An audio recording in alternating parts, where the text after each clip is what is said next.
कक्षा 8 संस्कृत शिक्षण में आप सभी का स्वागत। कक्षा 8 के लिए निर्धारित संस्कृत की पाठ्य पुस्तक संस्कृत पीयूषम में संग्रहित कुल 19 पाठों को मैं पढ़ा चुका हूँ। आज मैं जो व्याकरण के परिशिष्ट के रूप में पुस्तक में जो व्याकरण से संबंधित कुछ संधियाँ समाहित की गई हैं, मैं उनको पढ़ा रहा हूँ। अब तक 2 संधियाँ पढ़ा चुका हूँ। आज इष्चुत संधि को आपके समक्ष प्रस्तुत करने चल रहा हूँ। आप देखें। पहले पुस्तक में जो इष्चुत संधि के नियम है उसको देखें, उसके बाद मैं आपको समझाता हूँ।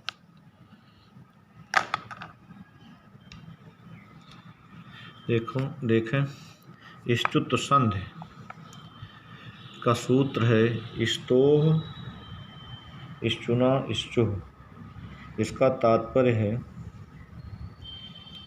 स तथा त वर्ग के स्थान में स तथा च वर्ग हो जाता है यदि उसका स या च वर्ग के साथ मेल हो। कहने का तात्पर्य है स त वर्ग से तात्पर्य है त थ द ध न, और बड़ा स शरीफा वाला स, और च वर्ग से तात्पर्य च छ ज झ ञ। कहते हैं स त वर्ग के किसी वर्ण का स और च वर्ग के किसी वर्ण से मेल हो तो स और त वर्ग के स्थान में स और च वर्ग वाले वर्ण क्रमशः हो जाते हैं। अब आप देखें, पहले देखें इष्चुत संधि।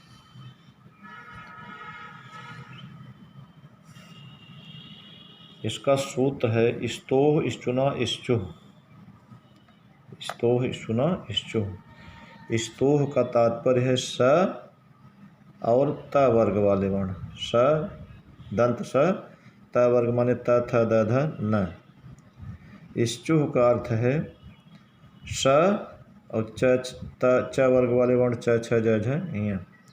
कहते हैं स और त वर्ग वाले वर्ण का स और च वर्ग वाले वर्ण के साथ मेल हो तो स और त वर्ग वाले वर्ण के स्थान में क्रमशः स और च वर्ग वाले वर्ण हो जाएं। कहने का तात्पर्य है यदि स त थ द ध न का नीचे वाले किसी वर्ण से मेल हो तो स त थ द ध न के स्थान में क्रमशः नीचे वाले वर्ण स च छ ज झ ञ हो जाए। अब फिर समझें, स का नीचे वाले किसी वर्ण से मेल हो तो स के स्थान में स हो जाए। त का नीचे वाले चाहे स से, चाहे च से, चाहे छ से, चाहे ज से, चाहे ज से, चाहे य से, चाहे जिससे मेल हो, लेकिन त के स्थान में च होगा। थ का नीचे वाले चाहे जिस वर्ण से स, च, छ, ज, झ, य में से चाहे जिससे मेल हो, थ के स्थान में छ होगा। द का नीचे वाले चाहे जिस वर्ण से मेल हो, द के स्थान में ज होगा। ध का नीचे वाले चाहे जिस वर्ण से मेल हो, ध के स्थान में झ होगा। न का नीचे वाले चाहे जिस वर्ण से, चाहे स से, चाहे च से, चाहे छ से, चाहे ज से, चाहे झ से, चाहे य, चाहे जिससे मेल हो, न के स्थान में य होगा। कहने का तात्पर्य ऊपर वाले किसी वर्ण का नीचे वाले किसी वर्ण से मेल होता है तो ऊपर वाले वर्ण के स्थान में क्रमशः नीचे वाले वर्ण होंगे। स का स से मेल हो, चाहे च से, चाहे छ से, चाहे ज से, चाहे झ से, चाहे य, चाहे जिससे मेल हो, स के स्थान में स ही होगा। त का नीचे वाले चाहे जिस वर्ण से मेल हो, त के स्थान में च होगा। थ का नीचे वाले चाहे जिस वर्ण से मेल हो, थ के स्थान में छ होगा। द का नीचे वाले चाहे जिस वर्ण से मेल हो, द के स्थान में ज होगा। ध का नीचे वाले चाहे जिस वर्ण से मेल हो, मिलन हो, ध के स्थान में झ होगा। न का चाहे जिस वर्ण से मेल हो, न के स्थान में य होगा। पहले अब हम इसको छोटे छोटे नियमों में बांट करके आपको समझाने का प्रयास किया है, समझिए। कहते हैं यदि स और त वर्ग के किसी वर्ण का स और च वर्ग के किसी वर्ण से मेल हो तो स और त वर्ग के स्थान में क्रमशः स और च वर्ग वाले वर्ण हो जाएंगे। तो सामान्य नियम है, नीचे देखें। एक एक करके मैंने समझाया है कि यदि स का स अथवा त वर्ग तथा दध न के किसी वर्ग वर्ण से मेल हो तो स के स्थान पर स हो जाता है। जैसे बालस धन सेते, बालस सेते। इन्हें इसको हमने अलग अलग करके समझा करके आपको बताया है। यदि त का स च छ ज झ इ में से किसी वर्ण से मेल हो तो त के स्थान में च होता है। त के स्थान में च, हलंत माने स्वर रहित हैं, स्वर इसमें नहीं रहे, केवल व्यंजन ही व्यंजन है। जैसे सत धन चित, तो यहाँ स त का च से मेल हो रहा था, जिससे भी मेल होता नीचे वाले से, त के स्थान में च हो गया, सचित, फिर एक साथ मिला दिए, सच्चित बना। इसी प्रकार से देखें यहाँ यदि थ का नीचे वाले थ का स च छ ज झ ञ में से किसी वर्ण से मेल हो तो थ के स्थान में छ हो जाता है। देखिए कुछ नियमों के कुछ ऐसे उदाहरण है जो डायरेक्ट नहीं मिलते, संधि करते समय बीच में कहीं आते हैं।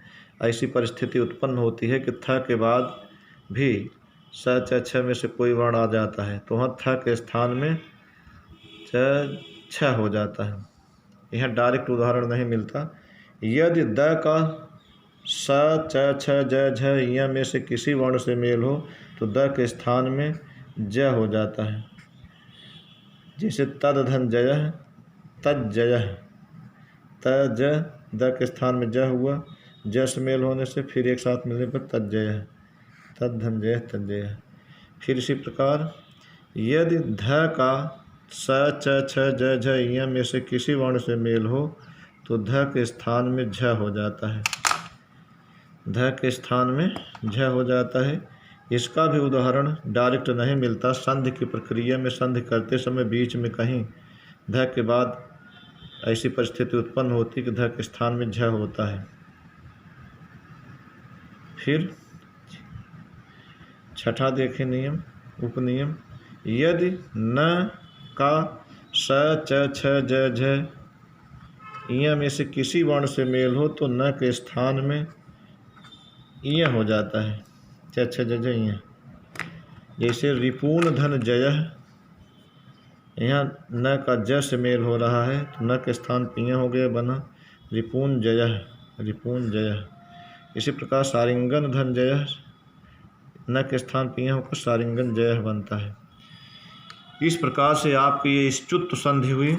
इष्टुत्व संधि माने इसलिए कहा जाता है क्योंकि इसमें स और त वर्ग के स्थान में इष्टुत्व माने स और च वर्ग का विधान होता है। स और च वर्ग का विधान होने से इसको इष्टुत्व संधि कहा जाता है। इष्टु ही स्थान पर आदेश है, माने स और त वर्ग के स्थान में इष्टु माने शरीफा वाला स और चु माने च वर्ग के वर्ण होते हैं, इसलिए इष्टुत्व संधि इसका नाम पड़ा है। आप इस संधि को समझने का प्रयास कीजिएगा और जो उदाहरण हो उनको भी करने का प्रयास करेंगे तो संधि आपको समझ में आ जाएगी। यदि फिर भी कोई समस्या होती है तो आप मुझसे पूछ सकते हैं। आज यहीं तक, धन्यवाद।